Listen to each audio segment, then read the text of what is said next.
গল্পের নাম রাগে অনুরাগে। লেখিকা সুহাসিনী ফাতেহা। পর্ব ৮। ফারাজ অগ্নিদৃষ্টি নিক্ষেপ করে তাকায় আলভির দিকে। তার চোখের দৃষ্টিই বলে দিচ্ছে আলভির ব্যবস্থা সে পরে করবে। আগে তার বেয়াদব বুটাকে কুবুল বলে বাড়ি নিয়ে যাক, তারপর দুইটারই দুই রকম ব্যবস্থা করবে। ফিতা কেটে দেওয়ায় ফারাজ বন্ধুবান্ধব কাজিন সহ ভেতরে গেল। ক্যামেরাম্যানেরা ভিডিও করতে ব্যস্ত হয়ে গেল। ফারাজ কিছু না বলে চলে গেলেও ফরহাদ আলভিকে ছাড়ল না। ভাইয়ের পক্ষ টেনে ফিসফিস করে আলভিকে বলল, ভাইয়া কি চুরি করতে আসছে নাকি? বিয়ে করতে আসছে আবুলগু। অয়েন ফারাজের যাওয়ার দিকে চেয়ে বলে, ওই সে একই কথা, চুরি করে নিয়ে যেতে পারে নাই তাই জোর করে বিয়ে করতে আসছে গু। ফরহাদ আগের কথার জবাব দিয়ে বলল, তো তোর মন চাইলে তুই নাকে রুমাল পেঁচিয়ে হাঁট। মনে হয় বায়ু দূষণ করছিস। চিক ওদিক থেকে হেঁটে আয়। বাতাসে মিথেন গ্যাস ছাড়িস নাকি? আলবিও কথায় হেরে যাওয়ার পাত্র নয়। ফরহাদ আর আলভি প্রায় একই স্বভাবের। কেউ কাউকে কথায় ছাড়ে না। তবে আলভি সবসময় ফারাজকে খোঁচা দেওয়ার জন্য পণ্ডিত। এই যেমন এখনও দিল। ঘুরে ফিরে ফরহাদের কথায় ফিরিয়ে দিল, তুই বায়ু দূষণ করে পরিবেশ দূষণ করে ফেলছিস, এখন অন্যের নাম বলছিস। লজ্জা করে না? তোর মুখের সামনে দাঁড়ালেই অক্সিজেন লেভেল 0% হয়ে যায় বলে আলভি ভাব নিয়ে ভেতরে চলে গেল। ফরহাদ কটমট দৃষ্টিতে চেয়ে বিড়বিড় করে বলল, শালা, ভাবিকে বলবো তুই বিয়ে বাড়িতে এসে মেয়েদের পেছনে লাইন লাগিয়েছিস। শুধু একবার দেখি সুমি ভাবিরে, তখন বুঝবি কত ধানে কত চাল। ঝাড়ুর বাড়ি একটাও মাটিতে পড়বে না, মিলিয়ে নিস কি? তিতলি এখনও বিছানায় বসে আছে, শাড়ির ভাঁজে আঙুল পেঁচাচ্ছে। নিধিরা বাহিরে গেছে খেতে। মেয়েটার মাথায় সে কি চিন্তা ঘুরপাক খাচ্ছে। এই মুহূর্তে এসে তার দাদুর বলা কথাগুলো তাকে ভীষণ ভাবাচ্ছে। সত্যি যদি ওই লোক তাকে কিছু করে, না সে কোনো কিছু করতে দিবে না, একদম দিবে না। তাহলে কি করবে? ছুরি নিয়ে বসে থাকব? না, ওটাও তো করা যাবে না তাহলে।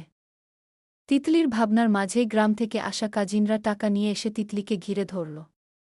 প্রীতি মুচকি হেসে বলল, দুলাভাইয়ের মনে হয় ডায়াবেটিস আছে রে তিতলি। গুঁড়া মরিচ মিশিয়ে মিষ্টি নিয়ে গেছি খাওয়াবো বলে, কিন্তু কেমন গম্ভীর মুখে বলে দিল, আমি এসব খাই না। নীতি দুষ্ট হেসে বলল, দুলাভাইয়ের মনে হয় অনেক তাড়া তোরে নিয়ে যাওয়ার লাইগা। মুখে একবার কইছি টাকা না দিলে ভাগেন বু পাবেন না, আর অমনি 30,000 টাকা বের করে দিছে। কি ভালা দুলাভাই, আমার কিন্তু খুব পছন্দ হয়েছে গু। তিতলি সহসা নড়েচড়ে উঠল। মস্তিষ্কে নিবে যাওয়া আশার আলো জেগে উঠল। নীতির হাত চেপে ধরে আচমকা কেঁদে বলে উঠে, নীতি, একটা কাজ করবি প্লিজ? না করিস না গে। নীতি আর প্রীতি দুজন চোকাচোকি করল। ওরা দুজন যমজ বোন, গ্রামের হলেও প্রায় শুদ্ধ কথা বলে। নীতি তিতলির অশ্রুসিক্ত চোখের দিকে চেয়ে সন্দেহের গলায় বলে, কি কাজ তাড়াতাড়ি বল। দুলাভাইয়ের জুতা চুরি করার কাজ এখনও রয়ে গেছে গি। ভয়ে তটস্থ বোকা মানবি নাকমুখ কুচকে ফুপিয়ে উঠল। নিজের সর্বাত্মক বুদ্ধি দিয়ে ভাবল, শেষ আশা এটা। সপ্তর্ষির গলা কাঁপতেছে, কথাটা বলার জন্য বলতেই হবে। না বললে বোধহয় মরেই যাবে। বলেই মরুক। কাঁচতে কাঁচতে বলল, আমার বদলে তুই ঘোমটা দিয়ে এখানে বসে থাক। শুধু কুবুলটা বলে দে, আমি খাটের নিচে লুকাব। সবাই চলে গেলে আমি বের হয়ে যাব। ওই লোককে আমি বিয়ে করতে পারব না, আমি অন্য কাউকে ভালোবাসি। নীতিপ্রীতি চোখ দুটো বড়বড় করে ফেল। এমন চিন্তা কেউ করে? এই মেয়ে কি পাগল হয়ে গেছে? কী সব বলছে? সবাইকে ডাকবে নাকি? নীতি কিছু বলতে যায়, এর মাঝেই ফরিদা বানু ভেতরে ঢুকলেন। নাতজামাইকে দেখে এসেছেন তিনি। ওনার খুব পছন্দ হয়েছে, তাই খুশিতে গদগদ কণ্ঠে নাতিনকে বলতে এলেন, তিতলি রে, নাতজামাই তো একদম তোর দাদার লাহান। মোর খুব ভালা লাগছে। তোর দাদার কথা মনে পড়তেছে গি। তিতলির আশায় জল ঢালার জন্য তার দাদু এসে পড়েছে। এখন কি করবে সে? নাক টেনে বলল, তো দাদাভাই বানিয়ে তোমার কাছে রেখে দাও উ। ফরিদা বানু নাতিনের দিকে ভালা করে খেয়াল করে বললেন, তোর নাকে নথ কই রে? বিয়ার দিন বুড়গো নাকে নথ থাকতে হয়। দেখি আয় নাক পুরি দিগ। তিতলি নিজের নাকে হাত দিয়ে ভয় পেয়ে বলল, না না, আমি নাক পুরাবো না গে। নাক না পুরালে স্বামীর অমঙ্গল হয় গে। আমি কারো জন্য নিজেকে ব্যথা দিতে পারব না গে। বেশি কথা কস। যখন জামাই ব্যথা দিতে চাইব তখন কি করবি? আই নাক পুরি দিতে এমন ব্যথা লাগব না পিঁপড়ার কামড়ের মতো লাগে গে। তিতলি নাক পুরাবে না। সে অনেক ভয় পায়। মনে মনে বলে, স্বামীর অমঙ্গল হলে হোক, ওই লোকের মঙ্গল চাওয়ার দায়িত্বে আমি নেই নাই। বিয়েটা মানে না। তার দাদু আগের যুগের গ্রামের হওয়ায় কত কিছু খুঁজে বেড়ায়। আরেকটু আগেও কি কতগুলো বলে গেছে। ফরিদা বানুর কাছে নাতিনের হাবভাব ভালো লাগে না। কানে কানে এসে আস্তে করে বললেন, হাঁচা কইরাক তো তোর কোনো পোলার লাগে পীড়িত নাই তো? নইলে অন বিয়ার দিনে মনমরা অই বই রিচ স্ক্যান? তিতলি নাক মুখ ফুলিয়ে অভিমানী গলায় বলল, না গি। ফরিদা বানু খুশি হয়ে বললেন, থাক কান্দা বন্ধ কর। আমার বিয়ার সময় ও অনেক কাঁদছিলাম। বাসর রাইতে তোর দাদা অনেক আদর সোহাগ করছে, এরপরে আর কাঁদি নাই উ। বলে ফরিদা বানু চলে গেলেন। নিধিরাও তখন আসল। বরযাত্রীদের খাওয়া দাওয়ার পাট শেষ হয়েছে সবে। তৌসিফ শেখ কোনো কমতি রাখেননি বরযাত্রীদের খাবারের পরিবেশনের প্রতি। একমাত্র মেয়ের বিয়েতে কেউ যেন একটা খোঁচা মেরে কথা বলতে না পারে সে জন্য সবকিছু প্রয়োজনের তুলনায় বেশি বেশি করে দিয়েছেন। ফারাজ খান স্টেজে বসে আছে। কপাল কুঁচকে রেখেছে বিরক্তিতে। হাতের ঘড়ি দিকে তাকাচ্ছে কিছুক্ষণ পরপর। কাজীকে এখন কি বলতে ইচ্ছে করে? বিয়ে পড়াতে কি এতক্ষণ লাগে? এত মানুষের মাঝে যেন সে কোনো মহামূল্যবান পুরুষ। মেয়ে মানুষ উকিঝুঁকি দিয়ে দেখে যাচ্ছে। পিক তোলার ট্রাই করছে, কেউ ফিসফিস করে বলতেছে তিতলির ভাগ্য আছে, সুন্দর বড়লোক জামাই পাইছে। এসব শুনে ফারাজের ঠোঁটের কোনো আড়ালে আবরালে বাঁক পড়ে। সে প্রায় সময় নিজের অজান্তেই ভেবে বসত, বেয়াদব মেয়েটাকে জ্বালিয়ে পুড়িয়ে ছাই করার জন্য হলেও এমন অকল্পনীয় সিদ্ধান্ত নিবে। নিজের কন্ট্রোলে এনে তাকে জ্বালানোর শোধ তুলবে তিলে তিলে। তার মন কি চায় তা ভালো করে প্র্যাকটিক্যালি বুঝিয়ে দিবে। বুঝাবে তাকে ইগনোর করার ফল। কিন্তু তার মা বাবা মির্জাফরের বংশধর, তার আগেই তাকে কিনা সেই মেয়ের সাথেই বিয়ে করাতে নিয়ে এসেছে ভাবা যায়। ব্যাপারটা কিন্তু মন্দ না। তার মা বাবা আসলেই তার চেয়েও জেন্টলম্যান। তার কাজ আরও সহজ করে দিয়েছে। দুইটা ধন্যবাদ দেওয়ার প্রয়োজন আছে। খাওয়া দাওয়া শেষে কাজী সাহেব তাড়া করলেন বিয়ে পড়ানোর জন্য। তৌসিফ শেখ ও আফজাল শেখ দু বেয়াই কথা বলছেন, তখন কাজী সাহেব তাড়া দিয়ে বললেন, এবার তাহলে বিয়ে পড়ানোর কাজ শুরু করতে হবে। সময় চলে যাইতেছে গু। তৌসিফ শেখ ও আফজাল খান দু বেয়াই সম্মতি জানিয়ে বললেন, হ্যাঁ, শুরু করা যাক। কাজী সাহেব কাগজপত্র নিয়ে বসতে বসতে বললেন, মেয়ে কই, মেয়েকে নিয়ে আসেন ঘ। তৌসিফ শেখ বললেন, মেয়েকে ঘরে কবুল বলে সাইন করা হবে। আসুন আমার সাথে। কথাটা শ্রবণেন্দ্রিয়ে পৌঁছাতেই ফারাজের মস্তিষ্ক জ্বলে উঠল। এতক্ষণ ধরে বেয়াদব্বুর মুখে নিজের নামে কবুল শোনার জন্য অপেক্ষা প্রহর গুনছে। আর এখন এসব শুনলে কি মাথা ঠিক থাকে? যুবক চোয়াল শক্ত করে বাবার দিকে তাকাল। আফজাল খান ছেলের দিকে একবার তাকিয়ে কাজী সাহেব ও তৌসিফ শেখকে কানে কানে কি যেন বললেন। তৌসিফ শেখ তুষারকে ডেকে বললেন, তুষার, তিতলিকে নিয়ে আসতে বলো গু। তুষার বাবার কথামতো ভেতরে গেল। ড্রয়িংরুমে আত্মীয় স্বজনরা সহ বড়রা সবাই বসে আছেন। বাকিরা বাইরে, কেউ জামাই দেখে। তুষার ড্রয়িংরুমে গিয়ে আলেয়া শেখকে বললেন, আম্মু তিতলিকে নিয়ে আসতে বলো। কাজী সাহেব তাড়া করছেন। আলেয়া শেখকে সকাল থেকে কেমন নরম দেখাচ্ছে।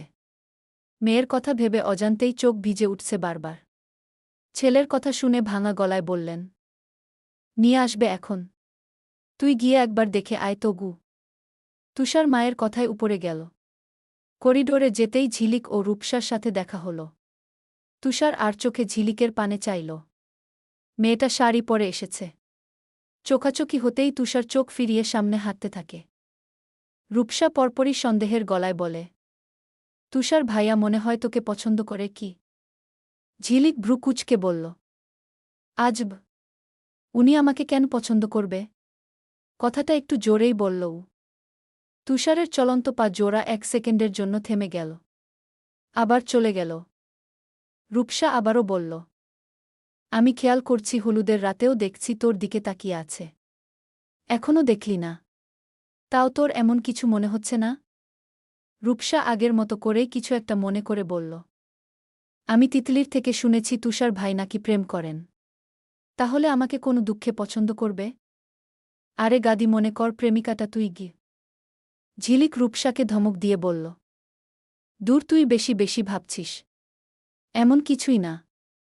ঝিলিকের কথার ভেতরেই গম্ভীর সুর ভেসে এলো।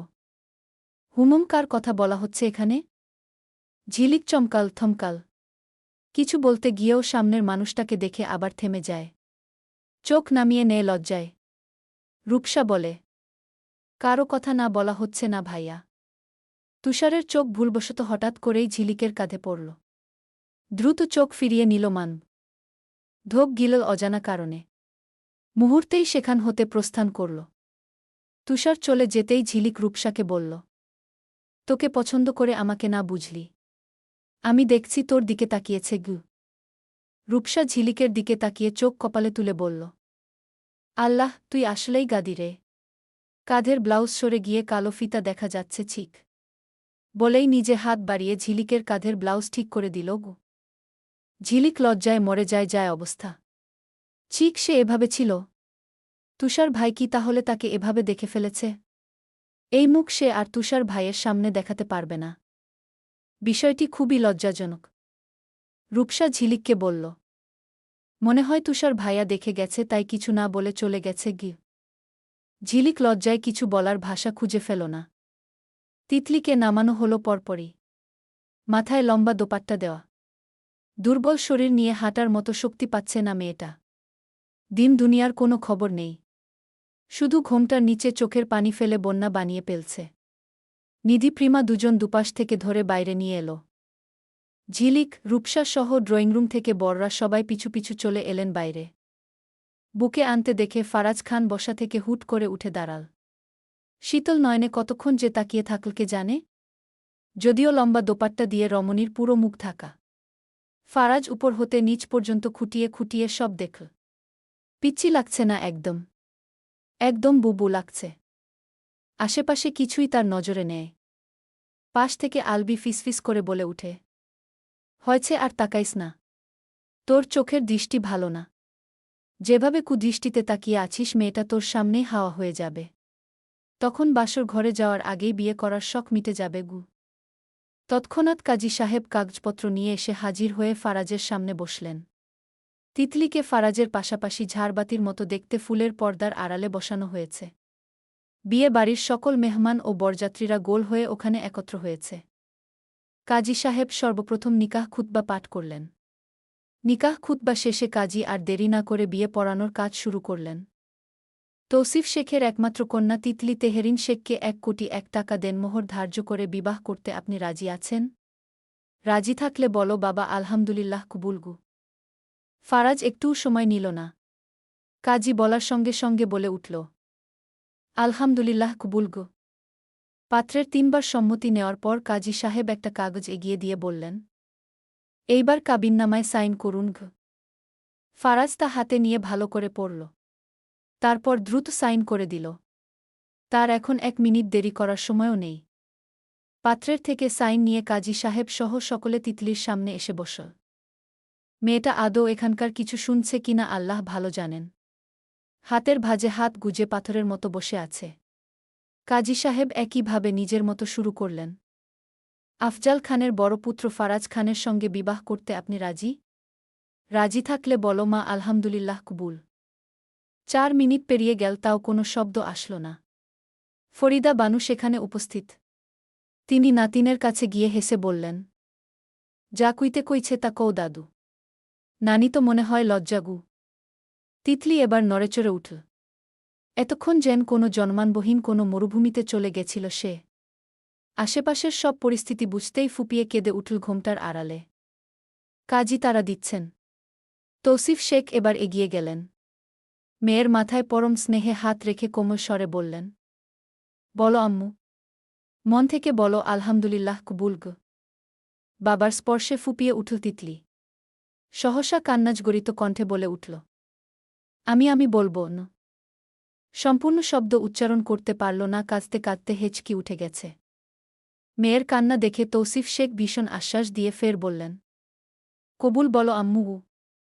তিতলির কান্নার শব্দরা বাড়ল না। ধীরে ধীরে তা কমে গিয়ে গলার কাছে চেপে গেল। যাকে চেয়েছিল খুব করে তাকে তো পায়নি। এখন কাকে জীবনের সাথে জড়াচ্ছে? কত করে চাইল বিয়েটা ভেঙে যাক। না, আল্লাহ তার কথা শুনল না। জিভ দিয়ে ঠোঁট ভিজিয়ে নেয় মেয়েটা। কান্না থামালেও কান্না আসছে ভীষণ। নত করে রাখা মুখটা আরও বেশি নত হল। কান্নাজড়িত কণ্ঠে বলে উঠে, কবুল উ। 3 শব্দের বাক্যটা উচ্চারণ করতে গিয়ে টকটকে লাল লিপস্টিক দেওয়া অধরযুগল থিরথির করে কেঁপে উঠল রমণীর। ফারাজ কখন থেকে অধীর আগ্রহে বসে আছে, বেয়াদব মেয়েটা তাকে তত অধৈর্য করে তুলছে। কবুল বলতে কেন দেরি করল, আজ সুদে আসলে উসুল করবে। এরই মাঝে কাজী সাহেব আবার বললেন, 3 বার বলতে হয় মা। আরও 2 বার বলো উ। তিতলি এবার দেরি করল না। সঙ্গে সঙ্গে বসে আসা কণ্ঠনালী ভেঙে বেরিয়ে আসল, কবুল, কবুল উ। চারদিকে আলহামদুলিল্লাহ শব্দে মুখরিত হয়। কাবিননামায় সাইন করতে দেওয়া হয় তিতলিকে। ঘোলাটে চোখে ঠিক পাত্রের নামটা অস্পষ্টভাবে দেখল কিনা কে জানে। কাপা হাতে অনেক কষ্টে নিজের নামটা লিখল। সবশেষে কাজী নিজের দাড়িতে হাত বুলিয়ে দিয়ে বললেন, আলহামদুলিল্লাহ, বিবাহ সম্পূর্ণ হল। ইসলামিক শরীয়ত মতে আজ থেকে আপনারা স্বামী স্ত্রী। স্বামীকে সবসময় সম্মান করবে, কখনো স্বামীর কথার অবাধ্য হবে না। আরও কিছু বলে নবদম্পতির সুখ শান্তি কামনা করে দীর্ঘ এক দোয়া পাঠ করলেন কাজী সাহেব সহ উপস্থিত সকলে। দোয়া শেষে কাজী উঠে দাঁড়ালেন। ফারাজের অদ্ভুত সব অনুভূতি হচ্ছে। বিয়ে নিয়ে অতটা সিরিয়াসভাবে কখনো ভেবে দেখা হয়নি, কিন্তু অবশেষে সত্যি তার বিয়ে হয়ে গেছে। আজ থেকে আরও একজনের দায়িত্ব তার কাঁধে। এবার এই পিচ্চি বেয়াদব বুটাকে কাঁধে তুলে মানুষ করতে হবে তার। ভাবা যায়। ফরিদা বানু ঘর থেকে মিষ্টি এনে সবাইকে মিষ্টি মুখ করালেন। তার যেন খুশিতে তর সইছে না। নাতজামাইকে এসে বললেন, বুটার মুখটা একটু চাইয়া লও নাতজামাই। দেহ কেন লাগতেছে? তুমি জিতা গেছ, আমার নাতিন কিন্তু লাখে একটা গু। ফারাজ ভাবে দেখার জন্য পুরো রাত পরে আছে। এতগুলো মানুষের সামনে দেখাদেখি করা তার ডিকশনারিতে নেই। কেমন যেন দেখায়। তার পার্সোনাল জিনিস সে পার্সোনালভাবেই দেখবে। 6টা বেজে গেছে। এবার বরযাত্রীদের বিদায়ের সময় গনিয়ে এলো। তিতলি এখন আর কাঁদছে না। অভিমান করেছে সবার সাথে। কবুল বলার পর থেকে মেয়েটার হুঁশ নেই। তৌসিফ শেখ আর আলেয়া শেখ এসে মেয়ের হাত শক্ত করে ফারাজের হাতের মুঠোয় আমানত হিসাবে তুলে দিলেন। মা, বাবা, ভাই তুষার সহ সবার চোখে পানি। তৌসিফ শেখ ফারাজকে ভাঙা গলায় বললেন, আমার মেয়েটারে কখনো কষ্ট দিও না বাবা। অনেক আদরে বড় করেছি। আজ নিজ হাতে তুলে দিলাম তোমার কাছে। যদি কোনোদিন কোনো ভুল করে সোজা আমার কাছে এসে বলবে, তাও কোনো কষ্ট দিও না গি। তৌসিফ শেখের কথা শুনে উপস্থিত সবার চোখে পানি জমল। এমনকি ফারাজের মতো কঠিন হৃদয়ের মানবটারও বুকের ভেতরে কেঁপে উঠল। বাবারা বুঝি এমনই হয়। সন্তানদের জন্য কঠিন হৃদয় ভেঙে চোখে পানি নিয়ে আসেন। আলেয়া শেখ কান্নার জন্য কথাও বলতে পারছেন না। তুষার এগিয়ে এসে বোনের মাথায় হাত বুলিয়ে দিল। বড্ড আদরের বোন। অনেক ভালোবাসে। আজকে থেকে বোনকে চোখের সামনে দেখবে না প্রতিদিনের মতো ভাইয়া ভাইয়া বলে ডাক দিবে না। আগের মতো এটা সেটা আবদার করবে না। ভাবলেই তুষারের বুকটা কেঁপে উঠে। কিন্তু এতকিছুর মাঝেও তিতলির কোনো হুঁশ নেই। তবে অর্ধজ্ঞানে যেন ভাইয়ের স্পর্শ অনুভব করল মেয়েটা ফুপিয়ে কেঁদে উঠল। বাবা মা সবার উপর অভিমান করেছে। কারো কাঁধ ভর দিয়ে আছে, শুধু এটুকুই বুঝতে পারছে। তার ভালো লাগছে, খুব ভালো লাগছে। মানুষটা তার খুব চেনা কেউ মনে হচ্ছে। ঘোমটা তুলে খুব দেখার ইচ্ছে হলো, কিন্তু পারল না। নিধি, প্রিমা, স্মৃতি, সিয়াম, তিতলির বন্ধুবান্ধবের চোখেও পানি। তিতলিকে ওরা বেস্টফ্রেন্ড কম, বোন জানে বেশি। কলিজার বেস্টুর বিয়ে হয়ে গেছে, আগের মতো কি আড্ডা দিতে পারবে? যদিও কলেজে একসাথে পড়ে, কিন্তু বিয়ে হয়ে গেলে মেয়েদের অনেক নিয়ম বের হয়। স্বামী যা বলে তাই করতে হয়। ফরিদা বানু নাতিনকে অনেক ভালোবাসেন। নাতিনের জন্য তিনিও অনেক কাঁদলেন। ফারাজকে উপদেশ দিলেন, আমার নাতিনটারে দেইখা রাইখো নাতজামাই। কোনো ভুল করলে মারধর কইরো না। নাতিন আমার খুব আদরের। ফারাজ আসার পর থেকে বৃদ্ধ মহিলাটাকে দেখছে। মহিলাটা কিন্তু তার দাদি শাশুড়ি। বাহ, একদম দ্বিতীয় তিতলি। চেহারাতেও মিল আছে। হুমুন একদম। মনে মনে আওড়াল, আপনার বেয়াদব নাতিনকে ভালো বানাতে নিয়ে যাচ্ছি। আফজাল খান তৌসিফ শেখকে আশ্বাস দিয়ে বললেন। আপনার মেয়ে আজ থেকে আমারও মেয়ে বেয়াই। কোনো চিন্তা করবেন না। আমার মেয়েকে আমি আপনার মতোই আদরে রাখব বেয়াই সাহেব। তারপর সবার থেকে বিদায় নিয়ে বরযাত্রী সহ সবাই গাড়ির দিকে রওনা হল। নিয়ম অনুযায়ী তিতলির সাথে যাবে তুষার, সিয়াম, নিধি সহ তিতলির কাজিন হিমু। সবাই এক এক করে গাড়িতে উঠে গেল।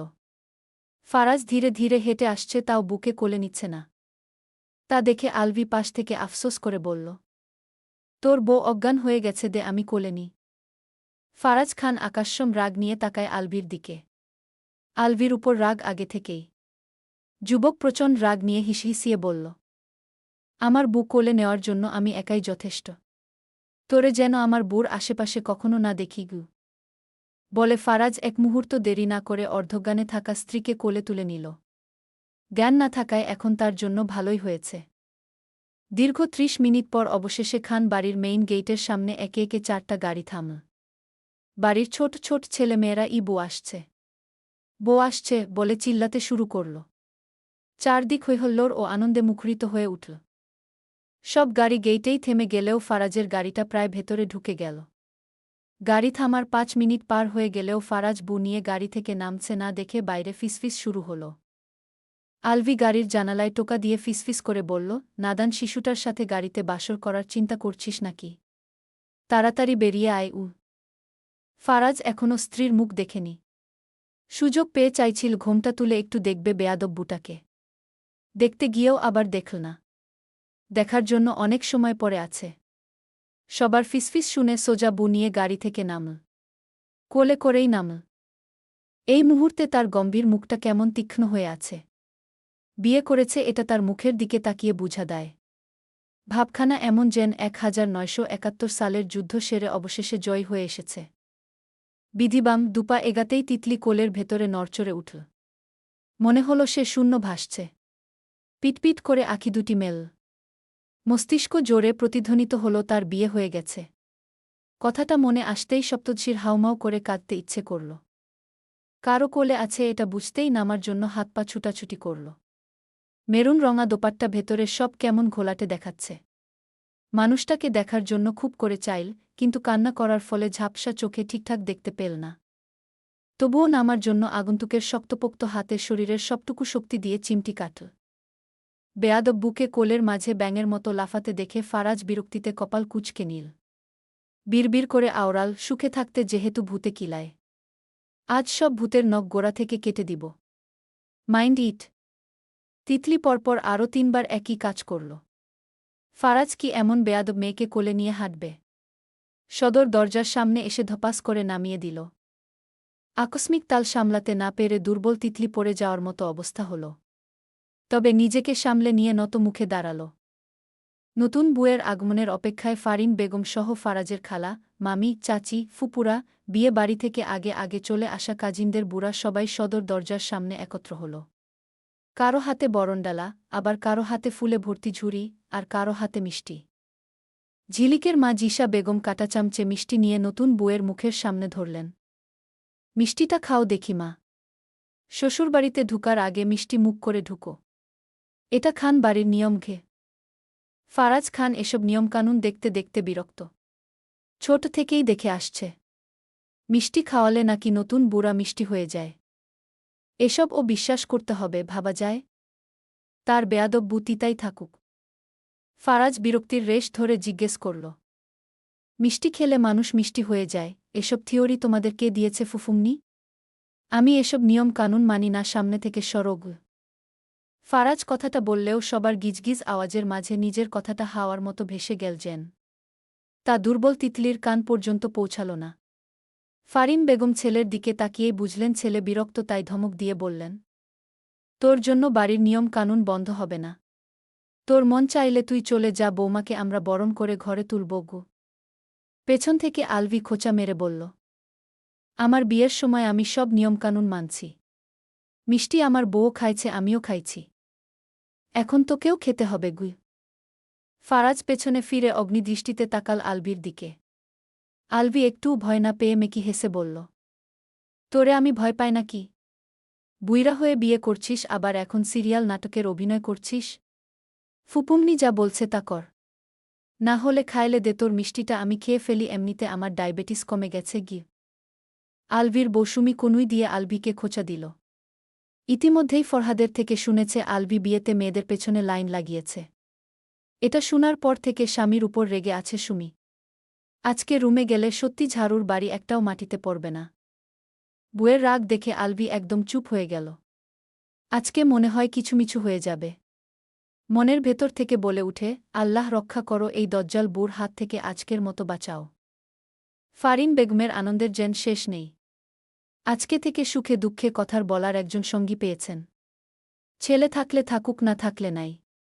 তাই ছেলেকে বললেন, তুই এখনো দাঁড়িয়ে আছিস কেন? চলে যা, তোর নিয়মকানুন মানতে হবে না গি।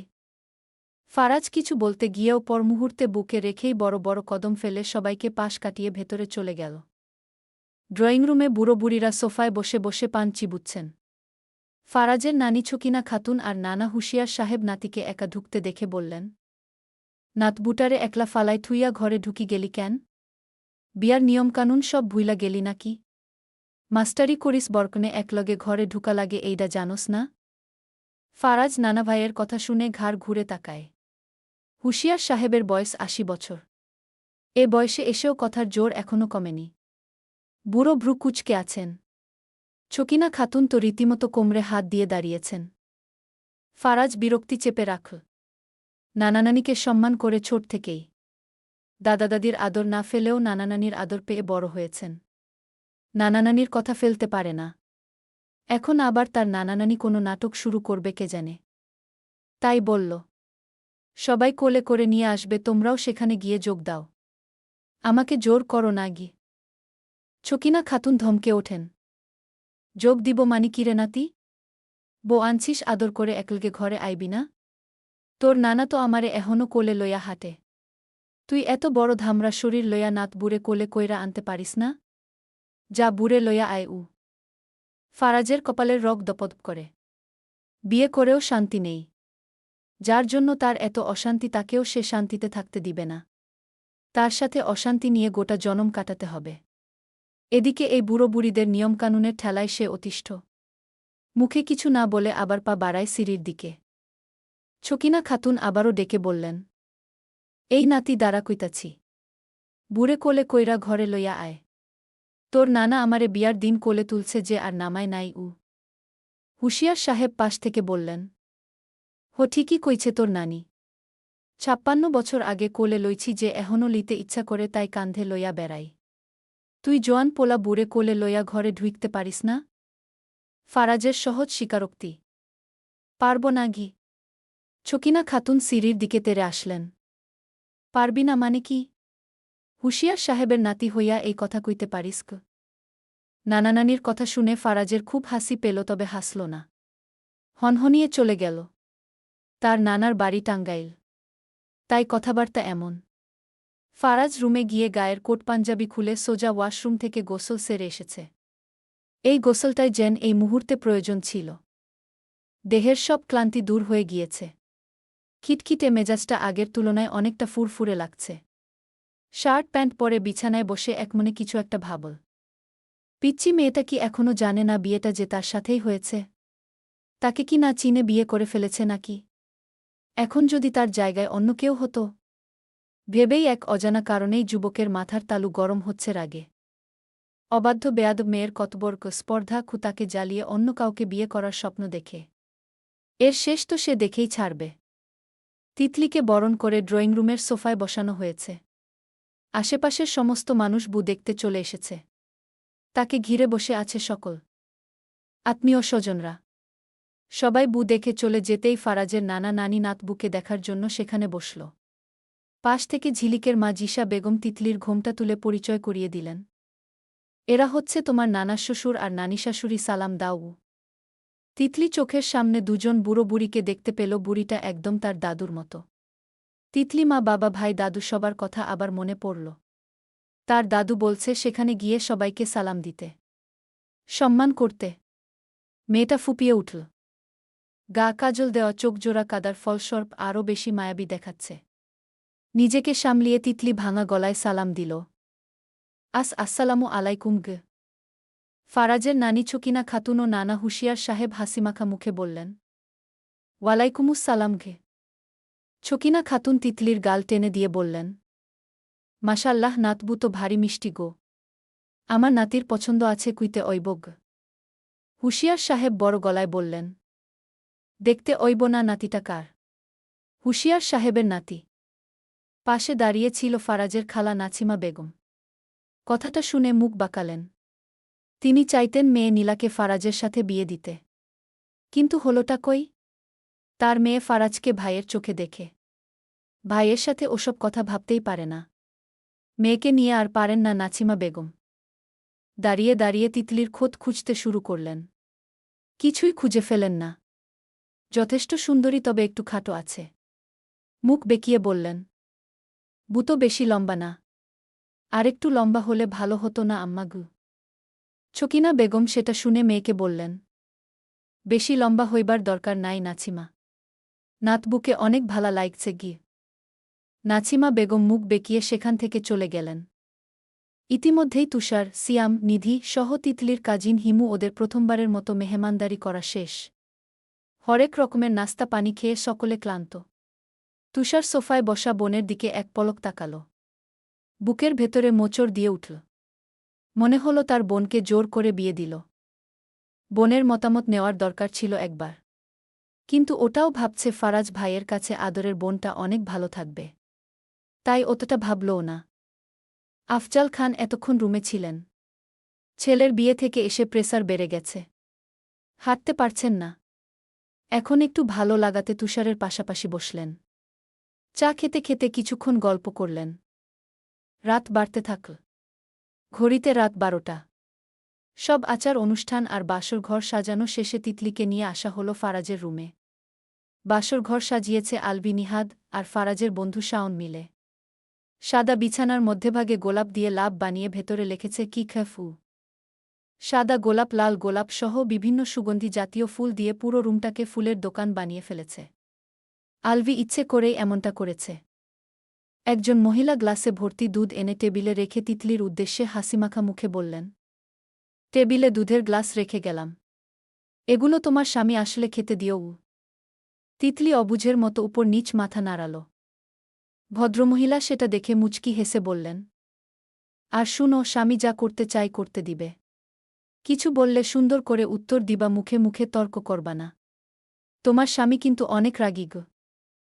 এই রাত সম্পর্কে আরও কিছু কথা বুঝিয়ে দিয়ে ভদ্রমহিলা চলে গেলেন। তিতলি ঠিক চিনল না। কিন্তু মনে হলো কোথায় যেন দেখেছে। তার ওসব ভাবার সময় নেই। দাদুর কথাগুলো শুধু মনে আসছে। ভয়ে ক্রমান্বয়ে কেঁপে কেঁপে উঠছে শরীর। 5 দিন আগেও কি চিন্তা করছিল তার কারো সাথে বিয়ে হয়ে যাবে? হাঁটুতে ভর দিয়ে বসে ফুপিয়ে কেঁদে উঠল। বাসর ঘরের বাহিরে দাঁড়িয়ে আছে খান বাড়ির সকল নমুনারা। শুধু ফারাজের আসার অপেক্ষায়। মোটা অঙ্কের টাকা হাতিয়ে নিবে আজ। আলভি, নিহাদ, শাওন, তাসফি সহ আরও কয়েকজন কাজিন মিলে দরজা আটকে দাঁড়িয়ে আছে। আজ টাকা না দিলে কিছুতেই বাসর ঘরে ঢুকতে দিবে না। দীর্ঘক্ষণ বাহিরে থাকার পর অবশেষে ফারাজের মনে হল এবার রুমে যাওয়া হোক। বেয়াদব বুটা একা একা রুমে কি করে দেখতে হবে না? কিন্তু রুমের সামনে আসতেই দরজার সামনে এভাবে সবাইকে লাইন ধরে দাঁড়িয়ে থাকতে দেখে ভ্রু কুঁচকে বলল, এভাবে লাইন ধরে সবাই দরজার সামনে দাঁড়িয়ে আছিস কেন? সবাই ফারাজের কথা শুনে মুখ চেপে হাসতে লাগল। আলভি হাসি থামিয়ে বলল, ঢুকতে দিব, আগে টাকা দেগি। ফারাজ রাগ দেখিয়ে বলল, টাকা দিব মানে? বাসর ঘর কি এমনি এমনি সাজাইছি? টাকার বিনিময়ে বাসর ঘর পাবি? আমি তোদের বাসর ঘর সাজাতে বলছিলাম। রুমটা নষ্ট করে দিছিস দেখি সরবু। আলবি, নিহাদ, শাওন একসাথে বলে উঠল, বলছি তো আগে 80,000 টাকা দে। না হলে বাইরে দাঁড়িয়ে দাঁড়িয়ে বাসর রাত কাটনোর স্বপ্ন দেখ। তোর বউ ভেতরেই থাকবে গুই। ফারাজ চোখ ছোট করে তাকাল। বিরক্তির সুরে আওড়ায়, বউ আমার, রুম আমার, বাসর ঘরও আমার, তোদের কেন টাকা দিব? সবাই একসাথে বলে উঠল, কথা না বাড়িয়ে টাকা বের কর। টাকা দিলে তোরই লাভ। বউর কাছে যেতে পারবি। ফারাজ বিরক্ত ভঙ্গিতে দাঁতে দাঁত চেপে প্যান্টের পকেটে হাত দেয়। এটা দেখে আলভি ব্যঙ্গ করে বলে, ওরে ভাবির কাছে যাওয়ার কি তারা? টাকা দিতে বলছি আর পকেটে হাত দিলি, বাহ বাহ, তবে শোন, একটু আস্তে করিস, বুঝিস তো নাদান শিশুগু। ফারাজ কিছু না বলে একটা কাগজে মুড়ানো প্যাকেট বের করে আলভির হাতে দিয়ে বলল, নে, এখানে 1 লাখ আছে, সবাই ভাগ করে, আর গুলো আমাকে ফিরিয়ে দিস। টাকা ভেবে সবাই ফারাজকে জায়গা করে দিল। ফারাজ ভেতরে ঢুকে সঙ্গে সঙ্গে দরজার ছিটকিনি লাগিয়ে দিয়ে পুরো রুমে একবার চোখ বুলাল। ওইদিকে বাহির থেকে ওরা সবাই দরজা ধাক্কাতে ধাক্কাতে বলল, দরজা খোল বলছি, না হলে আজ তোকে বাসর করতে দিব না। প্যাকেটের ভেতরে সাদা কাগজ ঢুকিয়ে দিয়ে বলতেছিস 1 লাখ টাকা আছে গিউ? নিহাত ও শাওন বলল, ফারাজ ভাই অনেক চালাক, মনে হয় আগে থেকে জানতো আমাদের প্ল্যানটা, তাই কাগজের প্যাকেট বানিয়ে ভেতরে কাগজ ঢুকিয়ে আনছে গি। আলভিও হেরে যাবে না। ফারাজের থেকে কিভাবে টাকা হাতিয়ে নিতে হয় সেটা সেও দেখে নিবে। আরও কিছুক্ষণ দরজায় ধাক্কাধাক্কি করে সবাই চলে যায়। এদিকে ফারাজ রুমে ঢুকে বুকে না দেখে কপাল কুঁচকে এদিক ওদিক তাকায়। এই বেয়াদব বউ আবার কোথায় গেল? ওয়াশরুমের দিকে দরজা বাহির থেকে বন্ধ। দরজা দিয়ে সে এখন ঢুকল, তাহলে গেল কই? সহসা চোখ পড়ে খাটের নিচে বেরিয়ে আছে 1 হাত লম্বা শাড়ির আঁচল। যুবক ভ্রু কুঁচকে নেয় কৌতুকে। গম্ভীর সুদর্শন মুখখানায় আচমকা শ্লেষাত্মক ভাবভঙ্গি ধরে রেখে বিড়বিড় করে আওড়াল, বুদ্ধিমতো বউ আমার, লুকোচুরি যেহেতু খেলছেন, লুকানোর সময় নিজের সাথে শাড়ির আঁচলও নিয়ে গেলে ধরা পড়ার কোনো চান্স থাকত না। এত বড় খাট থাকতে খাটের নিচে গিয়ে লুকিয়ে আছে, তার বুকে আসলে নোবেল দেওয়ার দরকার। তিতলি ভয়ে জ্বরসর হয়ে গেল। দমবন্ধ লাগছে সব। শাড়ির আঁচল বাহিরে আছে এই খেয়ালটা তার মাথায় নেই। মাথার চুল খুলে গিয়ে বিক্ষিপ্ত আকারে আছড়ে পড়ছে চোখে মুখে। গরম লাগছে তার উপর শাড়ি পরা। এতটুকু নিচু জায়গাতে আর এক মুহূর্ত থাকলে সে মরে যাবে। খাটের নিচ থেকে লোকটাকে দেখতে চাচ্ছে, কিন্তু শুধু হাঁটু থেকে পা পর্যন্ত দেখতে পাচ্ছে। পুরুষালী লোমশযুক্ত ফর্সা পা দেখে কোনো সুদর্শন পুরুষই মনে হল। পা ফর্সা হলে কি হবে, মুক্ত বুড়ো। আচমকা ফারাজ নিচু হয়ে আঁচল নিয়ে হাতের মুঠোয় পেঁচাতে শুরু করল। তিতলি বুঝতে পেরে ভেতর থেকে টানতে থাকল। কেঁদে দিবে এমন ভাব নিয়ে খাটের নিচ থেকে ফুপিয়ে বলল, আমি আপনাকে স্বামী হিসাবে মানি না। আমি ডিভোর্স চাই। ফারাজের হাত থেমে যায় কথাটা শুনে। ফুরফুরে মেজাজ নিয়ে বাসর ঘরে ঢুকেছে। এ কথাটা শুনে যুবক রাগে ফেটে পড়ে। বেয়াদব বুটারে এখন কি করতে মন চাই? আগে বের করে আনুক, শুধু তারপর ডিভোর্স কিভাবে দেয় সেটা প্র্যাকটিক্যালি বুঝিয়ে দিবে। হাতের মুঠোয় আঁচলটা নিয়ে জোরে এক টান দিল। তিতলি কেঁদে দিয়ে নাক টেনে বলল, ও ছাড়ুন, আমি অন্য কাউকে ভালোবাসি, আপনি আমাকে ছোবেন না একদম। ফারাজ খাটের নিচে নিচু হয়ে তিতলির হাত ধরে টান দিল। তিতলি ভয়ে চোখ মুখ খিচে ফেল। হাত ছাড়ানোর জন্য মেয়েটা অচেনা স্বামীর হাতে কামড় বসিয়ে দিয়ে কাঁচতে কাঁচতে বলল, আপনি আমার দেহ পাবেন কিন্তু মন পাবেন না। ইঁদুরের দাঁতের জোর আছে। ফারাজের লোমশযুক্ত হাতে দাগ করে ছাড়ল।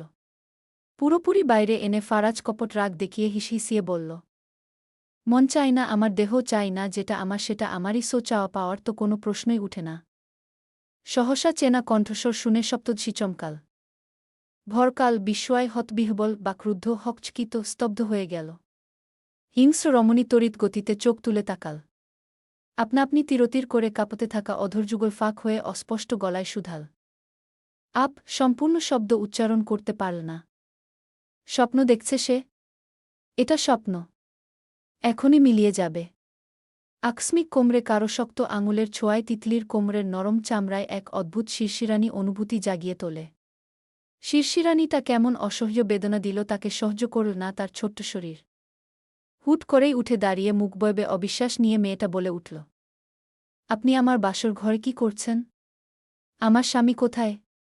কি করছেন তার সাথে? ফারাজ শক্ত মেজাজে বলল, বিয়ে করেছি, বাসর ঘরে থাকব না তো কি মহাকাশে থাকব বেয়াদব। তিতলি বিশ্বাস করে না একথা। একদম বিশ্বাস করে না। তার তো অন্য কারো সাথে বিয়ে হয়েছে। এই লোক মিথ্যা বলছে। বউ ডিভোর্স দিয়ে দিছে, তাই তাকে ভাগানোর চিন্তা করছে না তো। গলা ছেড়ে দিয়ে বলল, আমার স্বামীর সাথে কি করছেন আপনি? আমি আপনাকে ছাড়ব না। ফারাজ তিতলির মুখ চেপে ধরে বেয়াদব বু চিল্লিয়ে বাড়ির সব মানুষ নিয়ে আসবে। মুখ চেপে ধরে ফিসফির করে বলল, চুপ, একদম চুপ। না, চুপ হব না। আমি চিল্লাবো গু। যুবক এক মুহূর্ত দেরি না করে তিতলিকে টেনে হিঁচড়ে কাঁধে তুলে নিল। ছাড়ুন, ছাড়ুন, আমাকে কোথায় নিয়ে যাচ্ছেন গু? শাস্তি দিতে গু। ফারাজ পুরো রুমের ভেতরে এদিক-ওদিক হেঁটে এসে তিতলিকে সোজা বিছানায় ধপাস করে ফেলে দিল। গল্প কেমন লাগলো অবশ্যই বলে যাবেন।